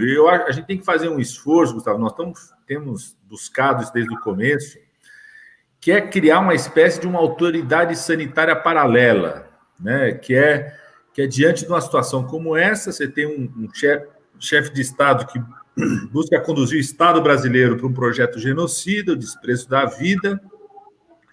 A autoridade sanitária, que é o Ministério da Saúde, né, absolutamente desmontada, e a gente precisa, com muito esforço, a sociedade, a mídia alternativa, o Congresso Nacional, parcelas da própria grande imprensa, os médicos, a Marina, a academia, a sociedade de especialidades, criar uma espécie de autoridade paralela que vá disputando os rumos do país diante dessa pandemia. No momento crítico como esse e no esforço da superação da pandemia, porque a gente vai ter várias questões que vai ter muita disputa ainda. Eu peguei um pouco da fala da Marina sobre sequelas possíveis, ou seja, qual é o SUS que nós queremos para superar a pandemia, o debate do acesso da população à vacina, como é que a gente vai garantir que a vacina seja para todos, né? Então, acho que tem várias questões que essa autoridade sanitária paralela tem que ir se fortalecendo para disputar quais são os rumos que o país vai ter sobre essa pandemia. Perfeitamente. Alexandre Padilha, estamos ao vivo aqui na parceria do Canal do Conde com a Rede Brasil, aqui presidida pela Marília Guimarães, está aqui, a gente vai fazer pergunta. Eu quero sugerir o seguinte, vamos aproveitar a presença do nosso ilustre querido deputado federal Alexandre Padilha, vamos fazer perguntas para ele. Enquanto a Marina pensa numa pergunta, e a Marília também, para fazer para o Alexandre, eu vou fazer uma aqui. Podemos fazer assim? Acho que vai ser bacana essa rodada. Então, para dar tempo de vocês pensarem numa pergunta para o Alexandre, mas eu já tenho a minha pronta aqui, viu, Padilha? Eu vou pegar aqui. Eu só queria lembrar vocês o seguinte, olha só, estou abrindo aqui o meu roteiro. Na gestão do Padilha na saúde, a gente tinha farmácia popular, era uma revolução. Eu mesmo fui muitas vezes comprar remédio nas farmácias populares, que inclusive também doavam remédios para as pessoas que não tinham condições de comprar. Tinha o programa Mais Residência, que não era só o Mais Médicos, era um programa que investia na formação de médicos no Brasil, porque tinha um déficit e continua tendo um déficit de médicos no Brasil, inclusive para chegar aos rincões do país. Eu me lembro, Padilha, Marília e Marina, cobertura universal de vacinas. O Brasil tinha um dos programas mais aclamados no mundo todo de vacinação. Assim que deu o golpe em 2016, esse programa se desmanchou quase que imediatamente. Foi uma coisa tão terrível. Nós tivemos doenças, enfim, do século XIX, começo do século XX, reaparecendo. O SUS como referência mundial, Padilha, eu me lembro também, logo depois do golpe, 31 de agosto, né, daqui a pouco vai fazer acho que 4 anos do golpe, né, contra Dilma Rousseff, os veículos como Folha de São Paulo, G1, Globo, trazendo o SUS como um dos melhores sistemas de saúde do mundo. Quando o PT era governo, nunca fizeram essa matéria.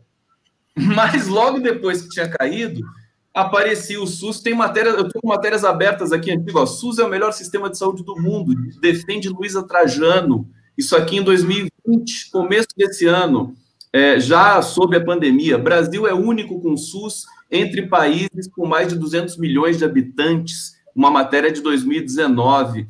E aí, Padilha, eu queria passar para você o seguinte, quer dizer, toda essa expertise, todo o trabalho que foi feito de continuidade, vinha de uma gestão do temporão, dos governos Lula, seguiu você, o programa Mais Médicos teve um impacto gigantesco. Eu vou ler só um trechinho e já passo para você de uma matéria, justamente do jornal do Folha de São Paulo, aqui do R7, dizendo o seguinte, né?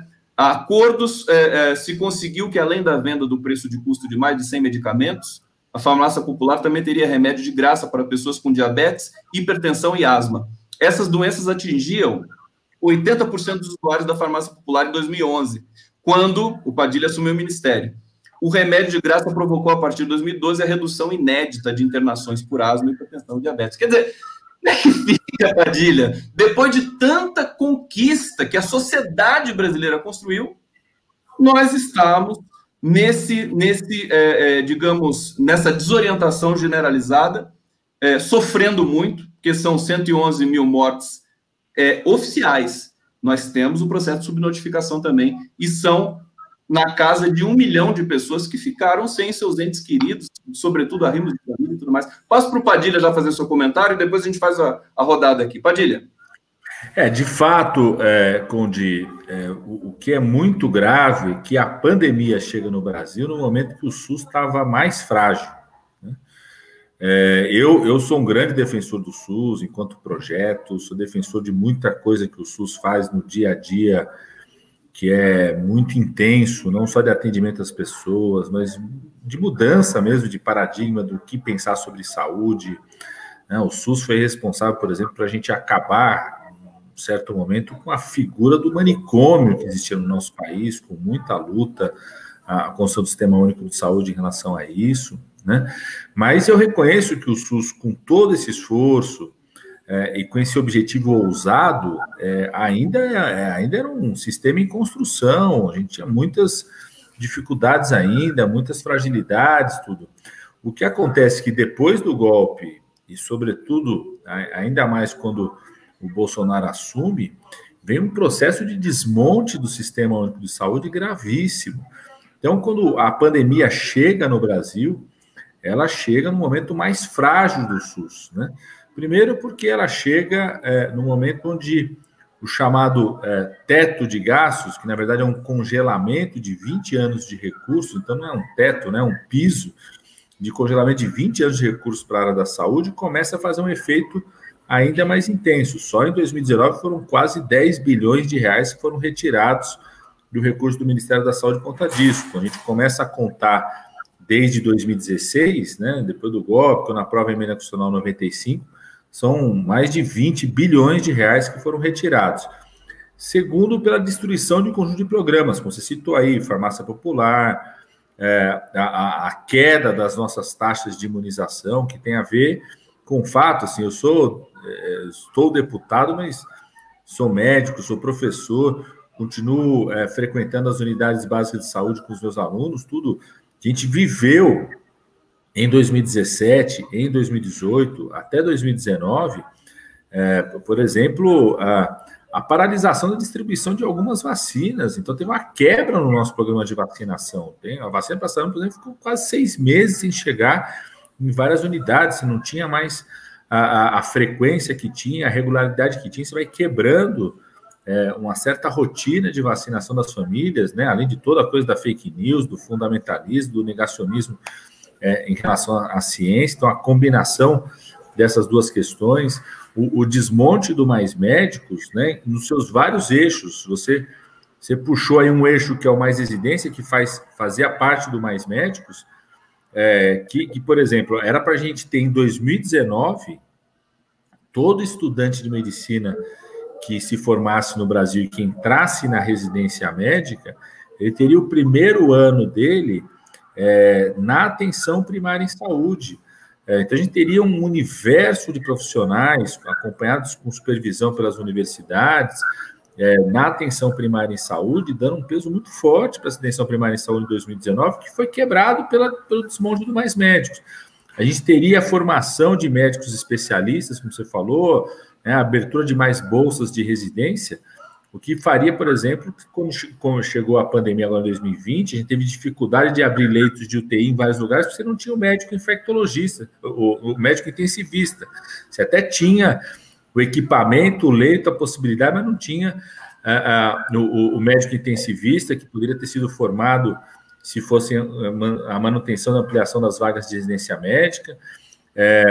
Então, a saída dos médicos do Mais Médicos fez com que um volume muito grande de pessoas deixasse de ter aquele médico que cuidava da hipertensão, da diabetes, dos problemas pulmonares crônicos. Então, essa pessoa chega no momento da pandemia com o seu estado de doença crônica que te coloca no grupo de risco mais grave ainda. Então, é um diabetes que chega mais descompensado, uma pessoa que tem problema pulmonar crônico que chega numa situação pior no meio da pandemia, sendo um risco, um risco ainda maior de ser afetado pela Covid-19. Então, de fato, aquela frase que Bolsonaro usou no começo do governo dele, quando ele visita os Estados Unidos, num jantar da Câmara de Comércio Brasil e Estados Unidos, que ele fala, antes de construir, antes de fazer, tem muita coisa que eu quero destruir.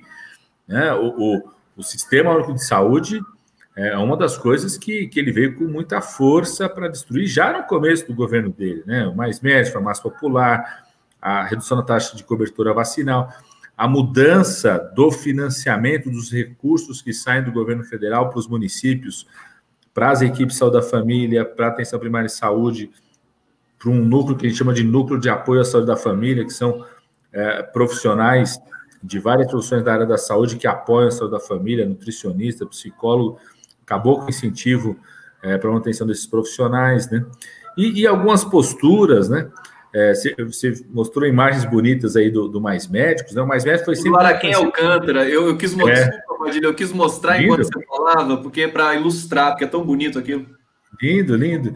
Essas imagens mostram muitos médicos que vieram de outros países, entre eles médicos cubanos ou médicos brasileiros que formaram em Cuba, mas também tem nessas imagens vários médicos brasileiros que se formaram no exterior e que tiveram a oportunidade de cuidar da nossa população na atenção primária em saúde, com supervisão de profissionais das universidades no Mais Médicos, e que vários deles têm 15 mil desses médicos que estão aqui no Brasil e não conseguem participar do atendimento, primeiro porque desde o governo Temer não se faz mais a prova nacional de validação do diploma, então eles nem têm oportunidade de fazer o exame para validar o diploma aqui no Brasil, chamado Revalida, e porque o governo Bolsonaro se negou a convocá-los nessa situação emergencial da Covid-19.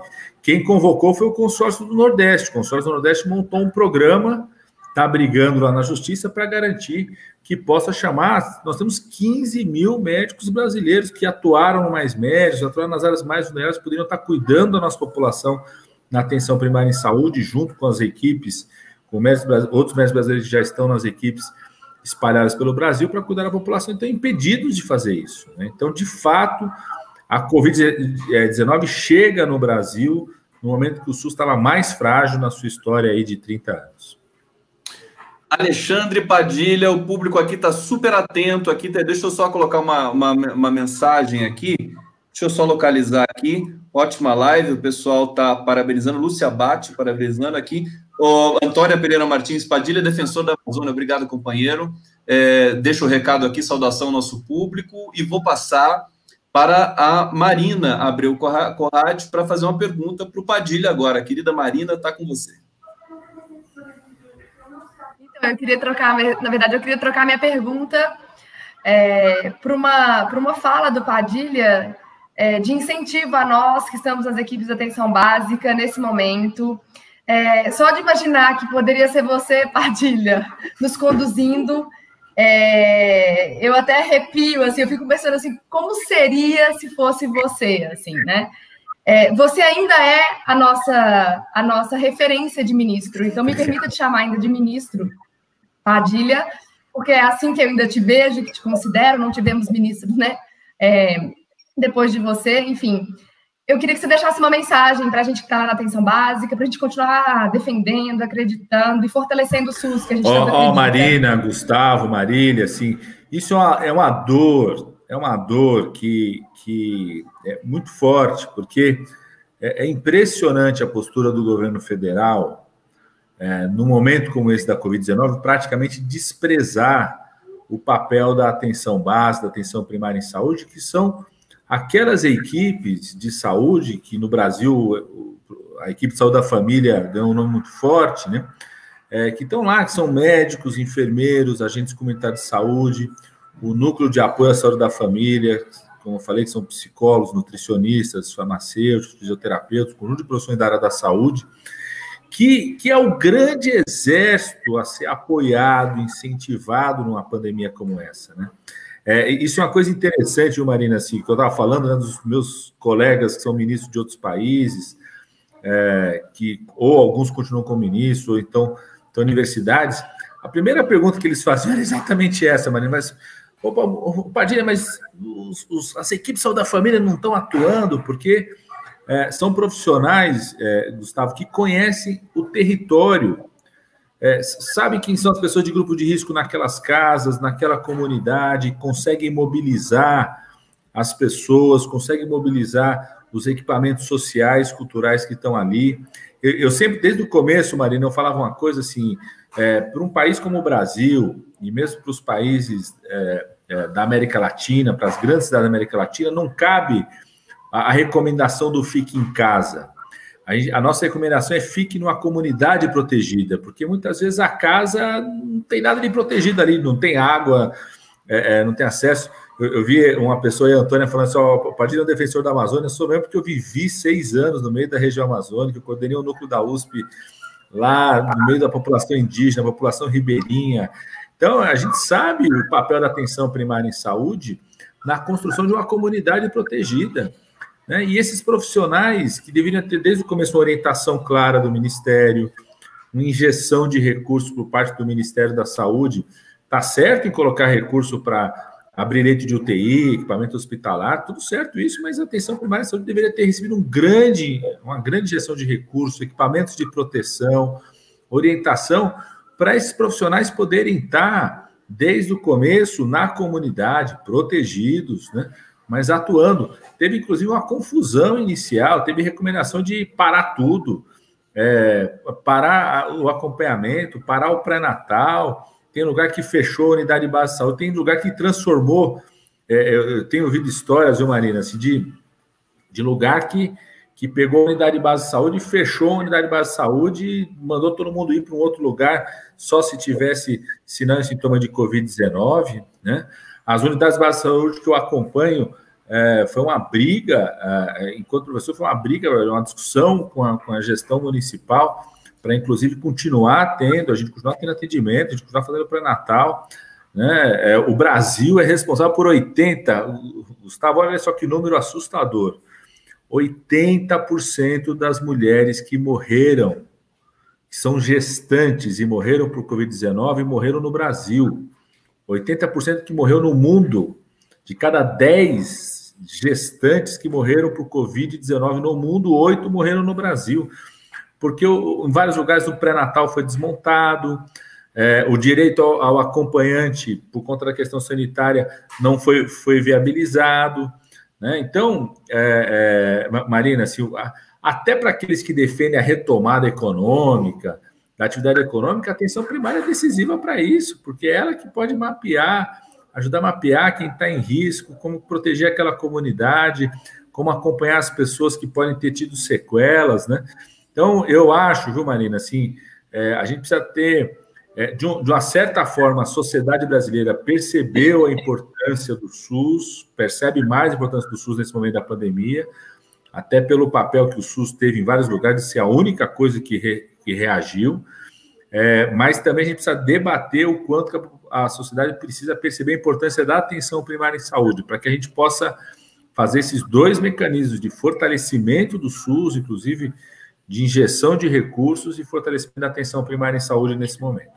Olhando o Padilha falar, olha só que foi linda a questão da Marina e a resposta do Alexandre, muito bacana, quer dizer, nessa altura dos acontecimentos, a gente poder fazer uma live que está transmitindo esperança para o público, está feliz aqui. Faz tempo que não tem a situação é crítica, sim, é crítica, mas nós sempre precisamos estar apostos para lutar pela reversão desses quadros que são críticos. Vou passar diretamente para a Marília Guimarães fazer uma questão, uma citação, o que a Marília quiser fazer para o nosso querido Alexandre Padilha. Vai lá, Marília. Alexandre, eu acho o seguinte, quando no início do governo foi tirado a verba, aquela verba considerável da área da saúde, nós já sabíamos de que o SUS ele ia levar um baque enorme. Tudo que ele tinha conquistado, ele ia com certeza perder. Eu sei bem de uma situação que é o Grafegini, que eles chegaram a um patamar de que o aidético não lutava, como eu vou dizer, não preocupava mais com a morte, sim a qualidade de vida dele. E só novos aidéticos que chegavam é que tinha um tratamento muito específico, os outros já estavam bastante controlados. O Garfê foi um exemplo assim, maravilhoso de trabalho feito por esse hospital. Quando tirou a verba, desmoronou tudo, porque aonde tem os remédios? Como vai comprar os remédios? E mesmo dentro desse caos que criou após o golpe e depois a chegada desse senhor aí, o SUS, assim mesmo, segurou. E o SUS tem uma importância tão grande, embora tenha seus grandes problemas, ele continua tendo uma importância muito grande e a população, a gente tem que recorrer à população para que a população não deixe e coopere e apoie vocês que estão lutando uma luta grande, férrea, como se fosse uma Segunda Guerra Mundial, terceira, aliás, né? Para a manutenção do SUS e a recuperação do SUS. Na pandemia, o SUS, se não tivesse o SUS, nós já estaríamos com 300 milhões de mortos. É a realidade. E o que você acha disso? O que você acha de se envolver na sociedade para que ela não deixe continuar acontecendo, ajudando vocês, sabe? Porque vocês, no parlamento, têm feito o impossível. Mas é preciso da sociedade civil apoiando, e apoiando de verdade. Né? Um ministro como você é um ministro que tem que ser apoiado mesmo. Aqui, hoje não temos ninguém. Um dos ministros ia transformar o SUS em pequenos planos de saúde, seguramente. Eu acredito. O que você acha? Marília, eu acho que essa é uma batalha decisiva. Eu sempre gosto de usar um exemplo. A primeira internação por Covid-19 em Brasília, que é a capital do país, né?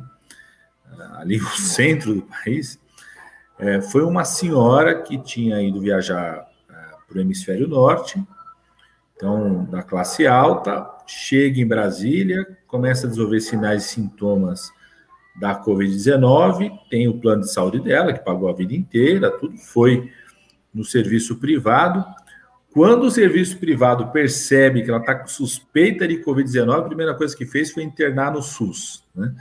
Então, o primeiro episódio de internação na capital do país já mostrou que se não for o SUS, né, se não fosse o SUS, a tragédia seria muito maior, né? Então, eu acho que é o momento decisivo para a partir desse reconhecimento maior por parte da sociedade, né, a gente vê, como disse aqui o Gustavo Conde, né, uma figura como a Maria Luísa Trajano, que é uma empresária super importante, né, que não é alguém da saúde, reconhecer esse papel do Sistema Único de Saúde, com todas as fragilidades que o SUS tem, é um momento decisivo para a gente dar um grande salto de qualidade no SUS. E esse debate está presente agora, viu, Gustavo Conde? Não é à toa que tem toda essa discussão sobre teto de gastos, porque uma das discussões que o Congresso vai ter que decidir nas próximas semanas, meses, a sociedade vai ter que decidir sobre isso,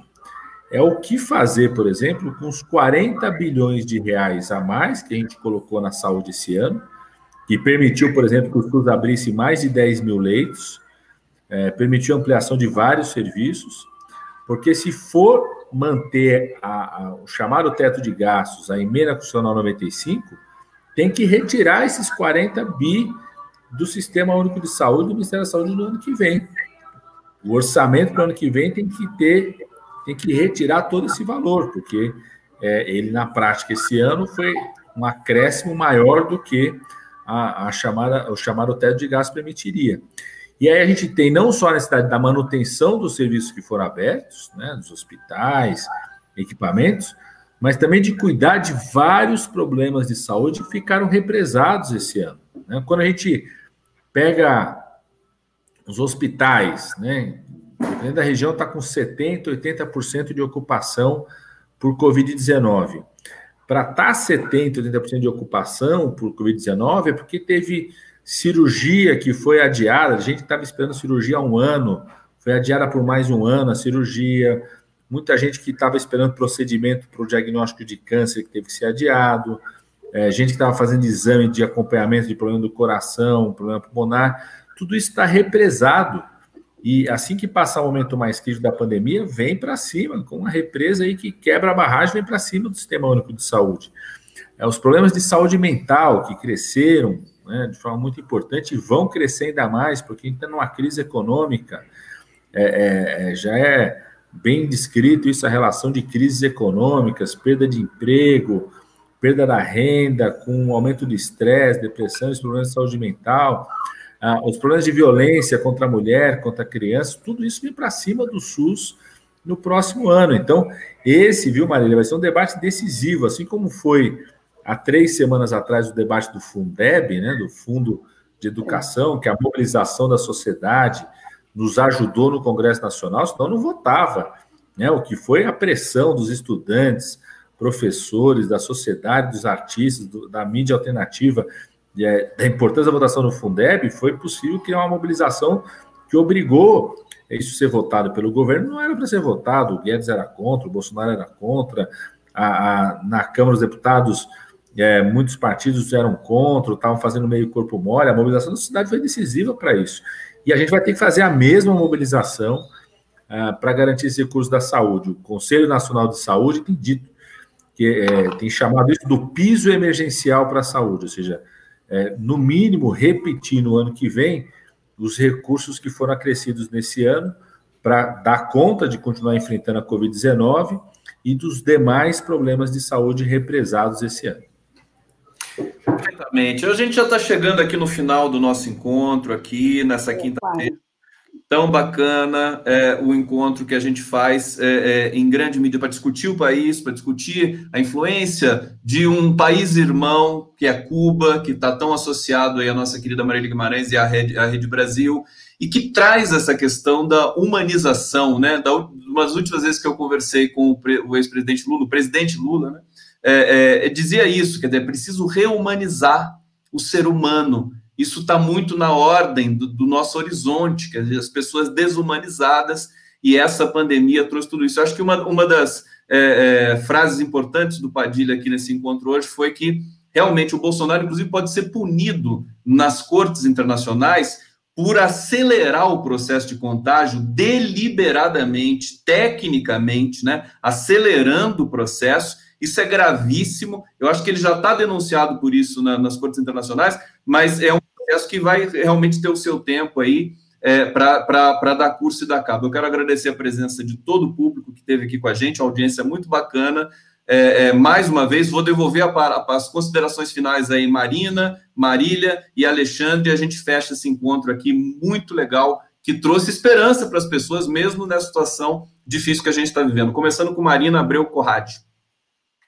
Então, eu gostaria de agradecer aqui a participação e pedir para todo mundo que está ouvindo para continuar defendendo o SUS, para fortalecer a defesa do SUS, o Padilha trouxe isso, e pedir para que votem na Brigada Cubana para o Prêmio Nobel que merece e que deve vencer aí essa disputa, que com certeza faz a diferença na vida do mundo inteiro e é exemplo para todos nós.